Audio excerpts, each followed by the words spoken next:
Salam, bu videoda mən sizə Cənubi Azərbaycan 2-ci Dünya müharibəsi illərində mövzusunun izahını verəcəm.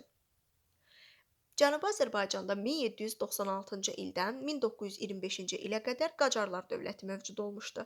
1925-ci ildə isə Rıza Şah hakimiyyətə gəlir və beləliklə İranda Pəhləvi sülaləsi hakimiyyətdə olur. Pəhləvi sülaləsinin nümayəndələri Rıza Şah və onun oğlu Məhəmməd Rıza Şah olmuşdur. Necə olur ki, Rıza Şah hakimiyyətdən gedir? İkinci Dünya müharibəsi illərində Rıza Şah Almaniyaya meyilli siyasət həyata keçirirdi. Yəni bir növ İran Almaniyanın əlaltısına çevrilmişdi. Almaniya İran ərazisi vasitəsilə SSRİ-yə qarşı təxribatlar həyata keçirirdi və SSRİ də 1941-ci ildə Böyük Britaniya ilə birlikdə İrana qoşun yeridir. Onların gəlişi ilə şimalda Sovet hakimiyyəti, cənubda isə ingilislərin hakimiyyəti qurulur və beləliklə Rıza Şah hakimiyyətdən gedir, Məhəmməd Rıza Şahın hakimiyyəti dövrü başlayır. Rıza Şahın hakimiyyətdən getməsi ilə onun qurduğu hərbi rejim də iflasa uğradı. Bundan sonra artıq bir qədər yumşalma dövrü başlayır və siyasi məhbusların bir neçəsi azad edilir. Bununla da bu demokratik hərəkatın canlanmasına təkan verir. Demokratik hərəkatın mərkəzi yenə də Təbriz şəhəri olmuşdur.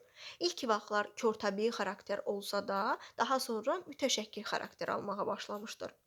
Demokratik hərəkat 3 mərhələdə həyata keçirilib.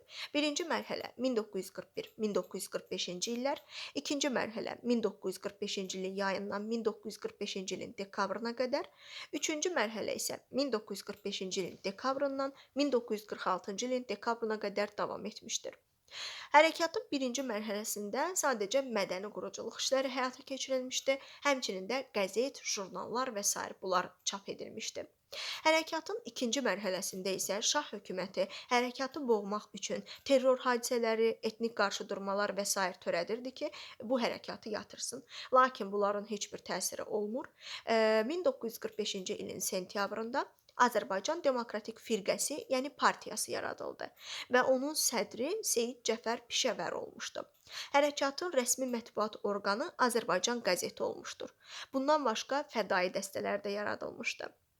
1945-ci ildə oktyabrında birinci qurultay keçirilir və həmin qurultayda yeni nizamnamə, yəni proqram qəbul edilir, həmçinin yeni hökumət orqanları da yaranmışdı.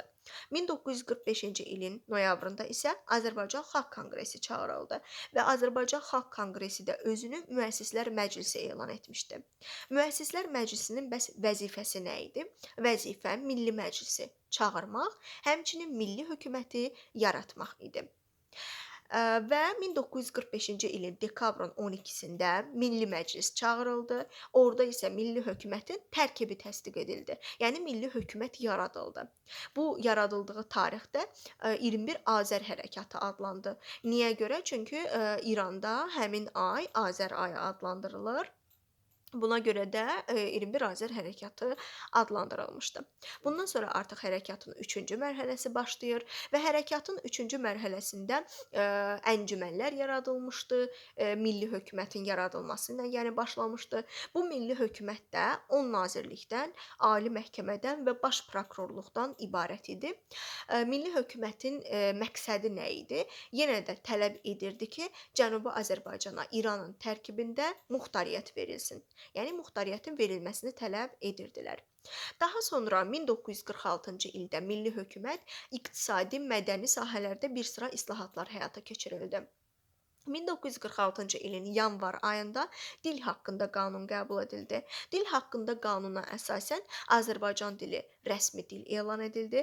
Həmçinin qəzet, jurnallar, kargüzarlıq işləri, təhsil, bunların hamısı Azərbaycan dilində olmalı idi. 1946-cı ildə fevral ayında isə aqrar qanun qəbul edilir və bu qanuna əsasən kəndlilərə torpaq paylanmalı idi.